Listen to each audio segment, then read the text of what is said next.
Hi friends, welcome back to Viji school cooking. எல்லோரும் எப்படி இருக்கீங்க? சேஃபாக இருக்கீங்களா? இன்றைக்கி நம்ம சேனலில் கிருஷ்ண ஜெயந்தி ஸ்பெஷல் நெய் அப்பம் தான் பார்க்க போகிறோம். ரொம்ப சிம்பிளான ஒரு முறையில் செய்ய போகிறோம். பொதுவாக பார்த்திங்கன்னா நெய் அப்பம் அரிசி ஊற வச்சு ஒரு 2 மணி நேரம் ஊற வச்சு அதுக்கப்புறம் அதை அரைச்சி அப்புறம் அதை புளிக்க வச்சு செய்வாங்க. ஆனால் நம்ம அப்படிலாம் செய்ய போகிறதில்ல. ஜஸ்ட் ஒரு 10 மினிட்ஸில் இன்ஸ்டண்ட்டாக செய்ய போகிறோம். எப்படி செய்யலான்னு பார்க்கலாம். ஃபஸ்ட்டு ஒரு பேன் எடுத்துக்கோங்க, ஒரு கப் எடுத்துக்கோங்க. ஒரு கப் எடுத்துகிட்டு அதிலே எல்லா அளவும் அளந்துக்கோங்க. ஒரு கப் எடுத்துகிட்டு அதில் 3/4 கப் அளவுக்கு நல்லா நுணுக்கின வெல்லத்தை எடுத்துக்கோங்க. அதே கப்பில் 1/4 கப் அளவுக்கு தண்ணி சேர்த்து நல்லா வெல்லத்தை கரைய வைக்கணும். இப்போ ஸ்டவ் ஆன் பண்ணிவிட்டு நம்ம வெல்லத்தை நல்லா கரைச்சி எடுத்துக்கலாம். பாகுபதெல்லாம் தேவையில்லை, ஜஸ்ட் அந்த வெல்லம் கரைஞ்சி அந்த தண்ணி வந்தால் போதும். இப்போ ஸ்டவ் ஆஃப் பண்ணிடலாம். வெல்லம் நல்லா கரைஞ்சிடுச்சு. இப்போ இது ஒரு ஓரமாக இருக்கட்டும். அடுத்ததாக ஒரு மிக்ஸி ஜார் எடுத்துக்கலாம். இதில் நான் ஒரு வாழைப்பழம் சேர்த்துருக்கேன். நல்லா சின்ன பீசஸாக கட் பண்ணி சேர்த்துக்கலாம். அடுத்ததாக நீங்கள் எந்த கப்பில் வெல்லம் அளந்தீங்களோ அதே கப்பில் 1 கப் அளவுக்கு அரிசி மாவு சேர்த்துக்கலாம். நம்ம இன்ஸ்டண்ட்டாக செய்கிறதுனால அரிசியை மாவாக எடுத்துக்க போகிறோம்.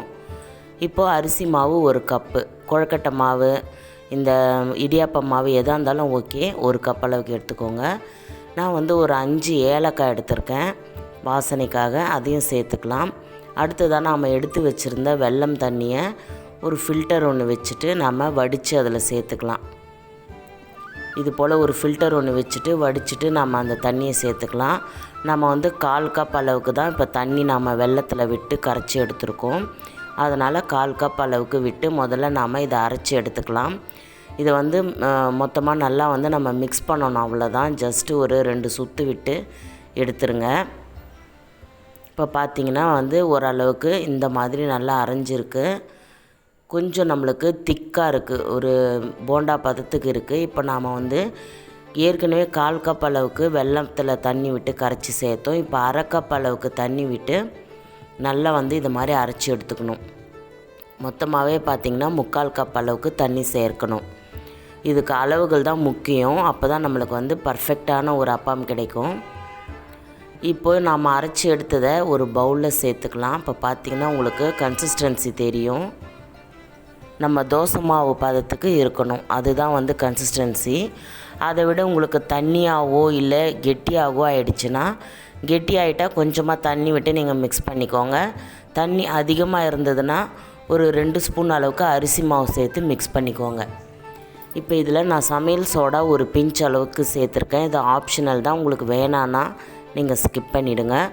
ஒரு டேஸ்ட்டு தூக்கி கொடுக்கறதுக்காக ஒரு பிஞ்ச் அளவுக்கு உப்பு சேர்த்துருக்கேன். இப்போ இது இருக்கட்டும். இப்போ நாம் தேங்காயை நாம் நெய்யில் வறுத்து எடுக்க போகிறோம். அதுக்கு ஒரு பேன் வச்சுட்டு ஸ்டவ் ஆன் பண்ணிவிட்டு ஒரு சின்ன பேன் வச்சுட்டு அதில் 1 ஸ்பூன் அளவுக்கு நெய் சேர்த்துக்கோங்க.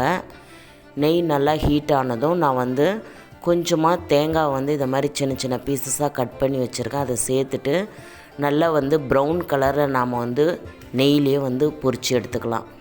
இப்போ இதை அப்படியே நெய்யோடு சேர்த்து நாம் இந்த அப்பம் மாவில் சேர்த்துக்கலாம். இப்போ நல்லா சேர்த்தாச்சு. இப்போ இதை நல்லா மிக்ஸ் பண்ணிவிட்டு நம்ம பொரித்து எடுக்கலாம். ஆயில் ஸ்டவ்வில் ஹீட்டாக இருக்குது. நல்லா ஹீட் பண்ணிவிட்டு ஒரு மீடியம் ஃப்ளேமில் வச்சுட்டு இதை மாதிரி ஒரு கரண்டி ஒன்று வச்சு நீங்கள் அப்பம் மாவை இதை மாதிரி இட்டிங்கன்னா சூப்பராக நம்மளுக்கு அப்பம் வரும். 1 நிமிஷம் வெந்ததும் அடுத்த நிமிஷம் நீங்கள் திருப்பி போட்டு வேக விடுங்க. மொத்தமாக ஒரு 2 நிமிஷத்துலேயே நம்ம அப்பம் சீக்கிரம் வெந்துடும். மீடியம் டு லோ ஃப்ளேமில் வச்சுட்டு பொரிச்சு எடுங்க. அப்போ தான் நம்மளுக்கு அப்பம் தீயாமல் வரும். ஏன்னா நம்ம வெல்லம் சேர்த்துருக்கிறதுனால சீக்கிரமாக நம்மளுக்கு கலர் சேஞ்ச் ஆகிடும், ஆனால் உள்ளே வேகாமல் இருக்கும். அதனால் மீடியமில் லோவில் நீங்கள் அப்பப்போ தீயை ஏற்றி குறைச்சி பொரித்து எடுக்கணும். இப்போ பார்த்திங்கன்னா பொரிச்சாச்சு, 2 பக்கமும் திருப்பி போட்டாச்சு. நம்மளுடைய அப்பம் ரெடி ஆகிடுச்சு. அப்பம் எப்பயுமே ஒரே ஷேப்பாக இருக்காது. உங்களுக்கு ஒரே ஷேப்பாக வேணும் அப்படின்னு நினச்சிங்கன்னா நீங்கள் பணியாரக்கல்லில் ஊற்றி எடுக்கலாம். அப்போ உங்களுக்கு ரவுண்ட் ஷேப்பில் சூப்பராக கிடைக்கும். அப்படியும் நீங்கள் ட்ரை பண்ணி பாருங்கள். ஓகே ஃப்ரெண்ட்ஸ், நம்மளுடைய அப்பம் ரெடி ஆகிடுச்சு. கண்டிப்பாக இந்த கிருஷ்ண ஜெயந்திக்கு இதை நீங்கள் உங்கள் வீட்டில் செஞ்சு பாருங்கள். ரொம்ப டேஸ்ட்டாக இருக்கும். ரொம்ப சிம்பிளான முறை தான். இந்த வீடியோ பிடிச்சிருந்தா அதுக்கு ஒரு லைக் பண்ணுங்கள், உங்கள் ஃப்ரெண்ட்ஸ் ரிலேட்டிவ்ஸ்க்கு ஷேர் பண்ணுங்கள். அண்ட் மறக்காமல் நம்ம சேனலை சப்ஸ்கிரைப் பண்ணி பெல் ஐக்கானும் ஆலில் செட் பண்ணி வச்சுக்கோங்க. நெக்ஸ்ட் ஒரு இன்ட்ரெஸ்டிங்கான வீடியோவில் சந்திக்கிறேன். until then bye from Vijis.